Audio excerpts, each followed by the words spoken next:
pengennya dibagi dua secara vertikal. Nah, ternyata setelah jadi diambil tuh sertifikatnya, jadinya mecahnya horizontal. Nah, Selamat datang di channel Danang Survei. Assalamualaikum warahmatullahi wabarakatuh.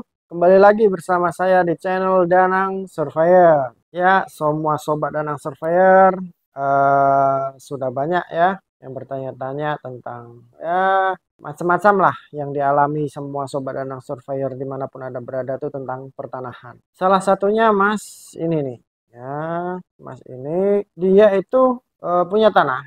Tanahnya itu ikut Prona tahun 2017. Dia menginginkan itu tanahnya itu dibagi sama waktu Prona itu belum belum sertifikat ya, belum sertifikat terus ikut Prona. Ya, ikut Prona yang massal itu ya kan, yang massal itu sama kakaknya dibagi dua, pengennya dibagi dua secara vertikal.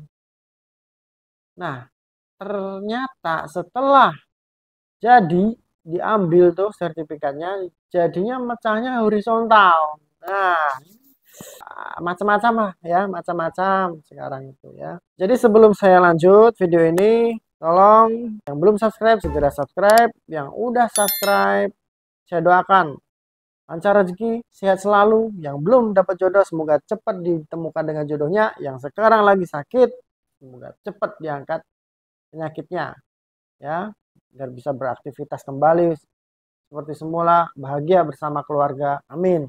Amin ya robbal alamin. Ya, kembali lagi ke pertanyaan tadi Mas tadi ya. Seperti biasa, channel ini merupakan channel edukasi. Ini hanya memberikan sebuah edukasi walaupun sedikit informasi yang saya berikan. Semoga bermanfaat bagi semua sobat Danang Surveyor dimanapun Anda berada.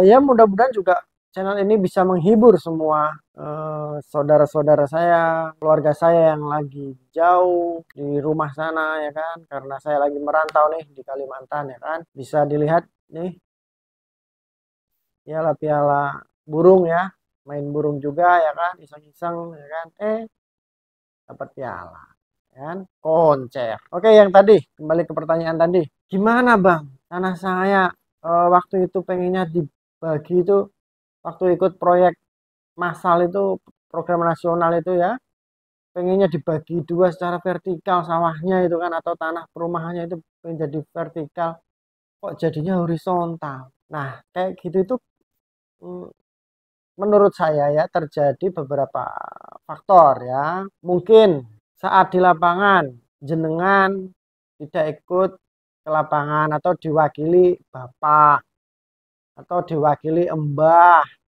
mbah jenengan lagi eh, Anda lagi merantau sama kayak saya kayak gini misalkan, nah punya tanah dari orang tua mau di sawah misalkan, mau dibagi sama saudaranya, pengennya dibagi secara vertikal, ternyata jadinya horizontal. Nah, jangan-jangan bapak Anda atau orang tua Anda di rumah sana menunjukkannya secara horizontal.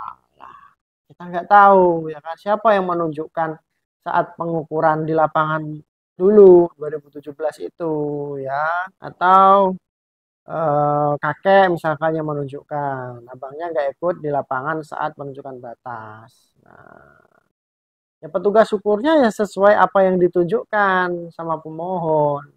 Karena pemohon tersebut mungkin bapak waktu di rumah ya kan, bapak orang tua Anda, orang tua abang yang di kampung ya kan, abang lagi kerja mungkin lagi sibuk jadi nggak bisa ikut ke sawah atau ke lapangan, nggak bisa ini buat anak saya dua nih mau dibagi rata ya kan, luasnya sama, terserah deh misalkan bapak sampean bilang ke petugas BPN sebut terserah deh mau dibaginya yang penting sama luasnya. Nah itu kita nggak tahu, jadi kita nggak usah saling menyalahkan nggak ya, tapi kita di sini cari solusi ya. Gimana bang, ada nggak solusinya? Ada guys. Jadi begini langkah-langkahnya. Didaftarkan pengukuran ulang keduanya ya.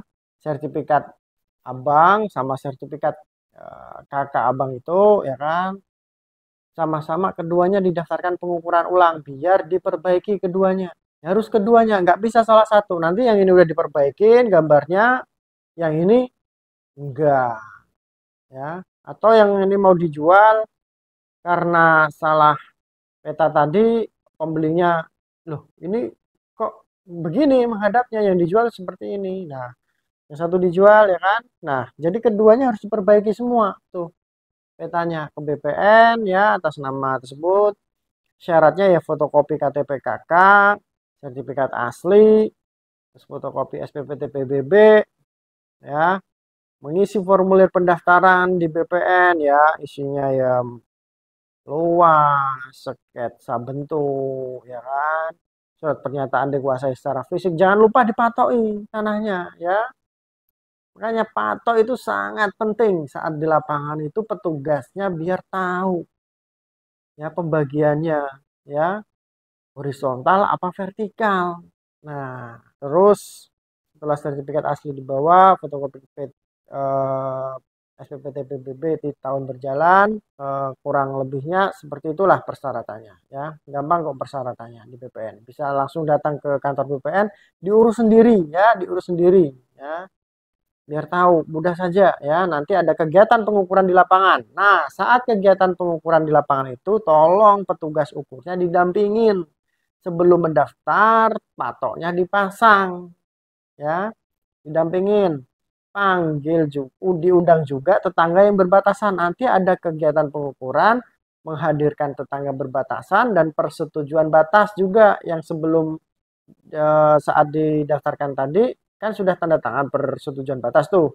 Nanti ketika pengukuran, persetujuan batas saat pengukuran ya, dokumentasi difoto semua tetangganya.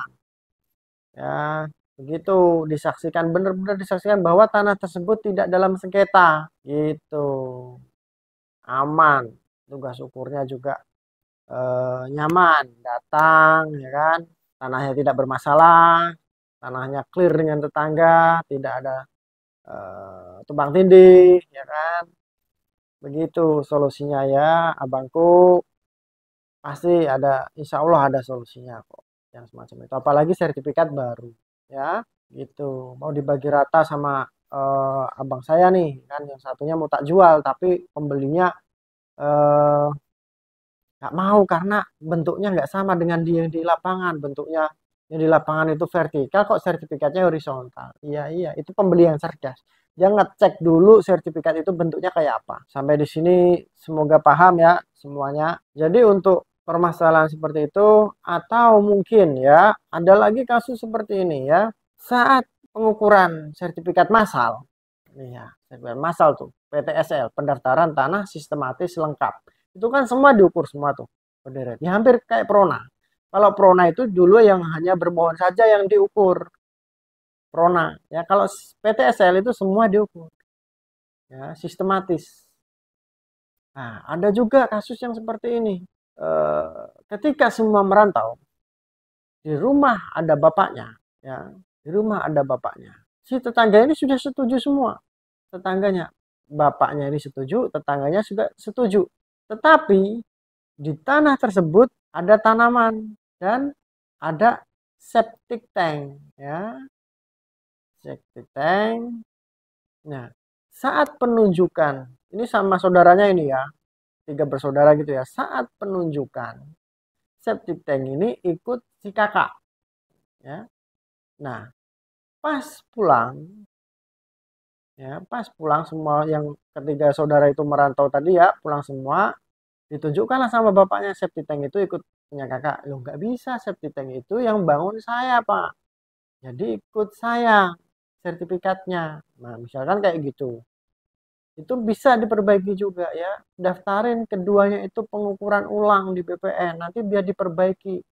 Jangan lupa persetujuan batas ya, jangan sampai tanah yang bapak ibu daftarkan itu dalam keadaan sengketa, jangan ya. Pastikan kan ada surat pernyataan tanah tidak dalam sengketa tuh saat pendaftaran bermaterai ya. Jadi kerukunan bertetangga itu sangat penting, sangat sekali, sangat penting ya.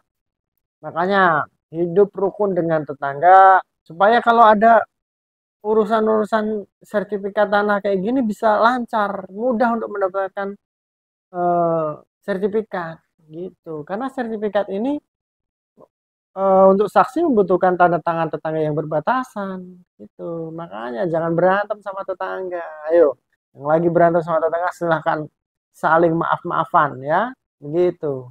Oke. Sampai di sini penjelasan singkat dari saya. Mudah-mudahan dapat dimengerti. Ya, mohon maaf apabila ada salah-salah kata dari saya atau kata-kata yang tidak berkenan.